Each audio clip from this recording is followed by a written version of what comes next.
Colin's Last Stand needs your help. If you like what CLS does, whether here on SideQuest in the eclectic interview podcast series Fireside Chats or the retro and nostalgia-fueled show Knockback, please consider showing your support at patreon.com/ColinsLastStand. Doing so not only ensures that CLS keeps making content, but it also gets you cool perks, including exclusive podcasts, early access to shows, the ability to vote on show topics, and much more.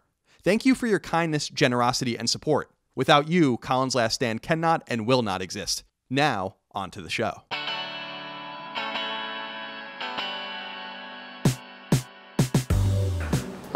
Thank you, Patrick.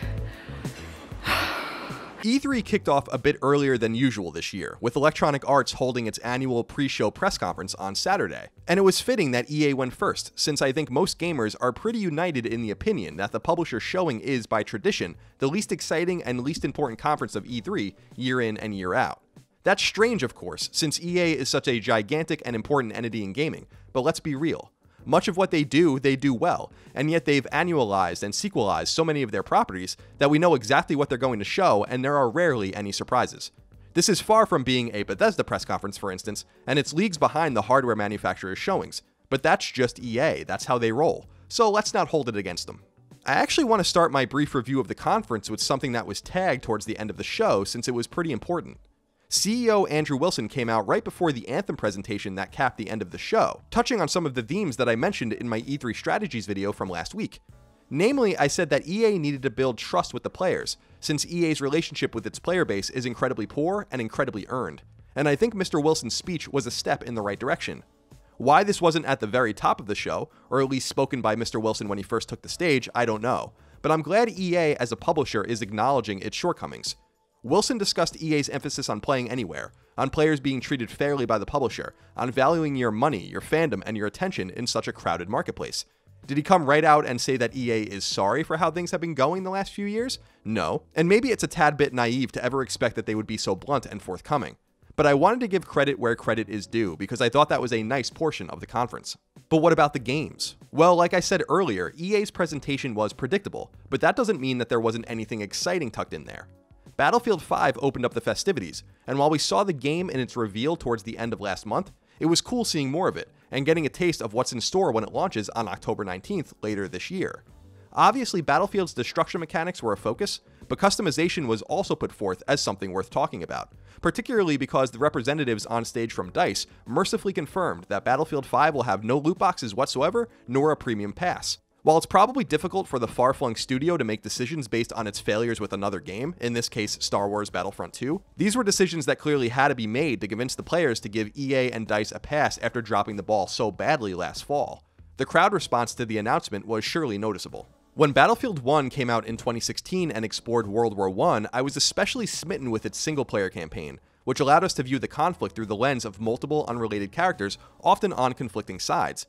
It gave us a nice micro-taste of history, and also kept the campaign moving, with conflict and timeline diversity spanning the nearly 5 years of that war.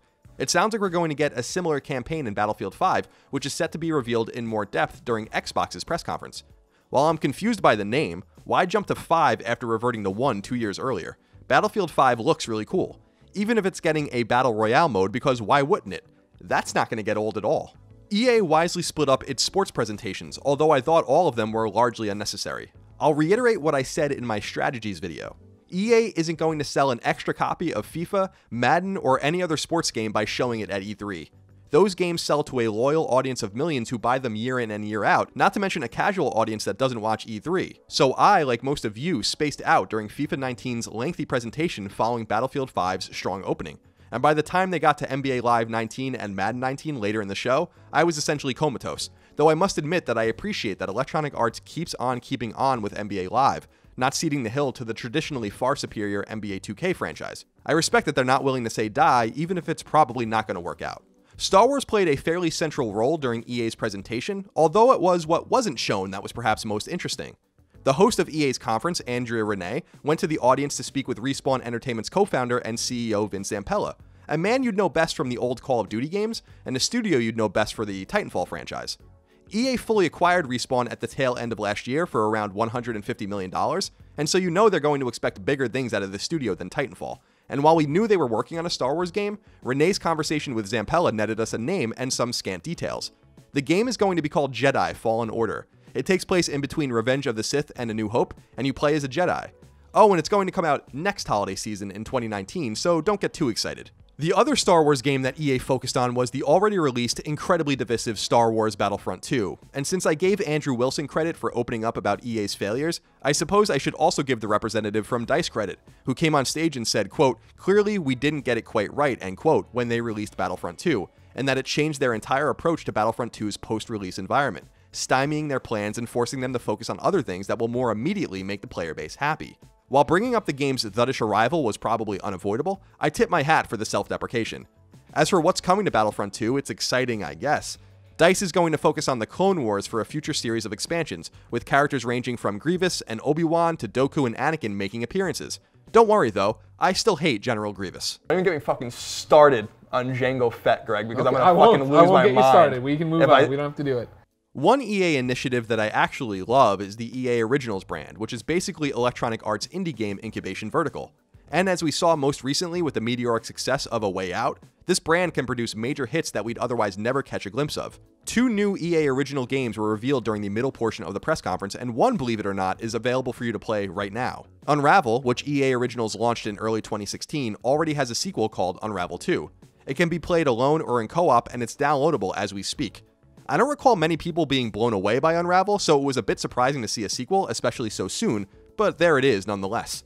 The other EA original that was revealed is called Sea of Solitude, from German studio Zhou, and while the presentation of the game was incredibly weak, the woman on stage was obviously nervous, but did her game no favors whatsoever. The game seems thoughtful and interesting, hinging its gameplay and its aesthetic on negative emotions like loneliness. I'll be keeping an eye on that one moving forward. If EA blundered in one way outside of its sports emphasis though, it was on showing a mobile game, Command & Conquer Rivals. Now, Command & Conquer is a big franchise, no doubt, but it's a big franchise for core PC-type gamers. I'll say it once again, you have to know who is watching your presentation, and people who give a damn about mobile games are not E3's audience, no matter how important a game like this might ultimately be to the broader bottom line. Like with Madden, FIFA, and others, you can both acknowledge their importance as IP while not showcasing them to an audience that simply doesn't care. So I remain confused why EA ever shows mobile games during its press conference. And while they've been far worse with this stuff in the past, it's something they need to move beyond. And if they're doing it simply for fluff, then you have to ask if they need to have a conference that's so long. On the other end of the spectrum though, I appreciated their reveal of Origin Access Premier, which is basically the first public showcase of the acquisition EA recently made when it acquired GameFly's streaming technology, so that it can jump into the fray with the likes of PlayStation Now. To be honest, I'm not entirely sure of the viability of game streaming, not only because once promising companies like OnLive have gone the way of the dodo, but because EA itself is at the forefront of proving the viability of a parallel course, one that seems more stable, player-friendly, and interesting, the Game Pass, which allows you to download games instead of merely streaming them. I suppose it's smart to mix in both worlds and see what happens, but if I were a betting man, I'd say there's more promise in the subscription model than the streaming model. Either way though, this particular initiative gives love to PC gamers, and will not only bring Madden back to the PC for the first time in like a decade, but will also give players day one access to Anthem, Battlefield 5, and the like. So that's a pretty exciting thing, or at least potentially exciting, if you're a PC-centric gamer, which I'm not, obviously. Naturally, EA tucked Anthem, its most anticipated game, towards the very end of the conference, and I actually appreciate the way they properly revealed the game to the world here. Instead of showing a trailer and having a guy in a graphic t-shirt come up and use some buzzwords, they instead humanized the reveal by bringing on stage a trio of high-ranking creators from developer BioWare so they can talk about their game. Now, much of this was heavily scripted, and it certainly showed, but by breaking the script and taking some questions from social media, and by not only relying on a trailer or a sizzle reel to explain everything, they took the time to really methodically talk about the game, and I thought that was cool. The biggest takeaway for me personally is that the game can be played solo, which is huge for gamers like me, and the 4 character classes were awesome too. Ranger, Colossus, Interceptor, and Storm. We also got a release date, February 22nd, 2019. Will they hit it? I don't know, it's hard to say. It's clear that this game's development has been tortured, but one other thing is far more important, getting it right. This space, this Destiny / The Division / Fortnite / whatever space is heavily occupied. And I'm not saying that Anthem will be like those games, or that those games are even like each other. What I'm saying is that those games all require bulked up and permanent communities to thrive, and they need lots and lots of your attention at the sake of playing other games. The fuller this environment becomes with games like this, the more likely it will be that new, similar games fail. And so EA better get this one right, because it will be another black eye for BioWare, and it will force EA to eat tons of money and time that they invested in this product. I certainly think Anthem looks pretty cool, but I'm not really looking forward to it like I am many other games, so that's my 2 cents for now. I think overall, Electronic Arts did what it needed to do, keeping in mind what I said at the top, that this isn't a publisher known for big surprises, sharp left turns, and stellar E3 showings. That they showed some contrition was really nice. That they showed off some games that shouldn't be at an E3 press conference continues to puzzle me. And in a way, that's EA in a nutshell. Predictable, not so bold, but relatively quality-oriented. But frankly, now that EA is out of the way, I find myself even more excited by what's still to come from other publishers. Well, it wouldn't be fun, you guys, if I told you all the secrets at once, right? Well, give him a break. He needs to just enjoy the show.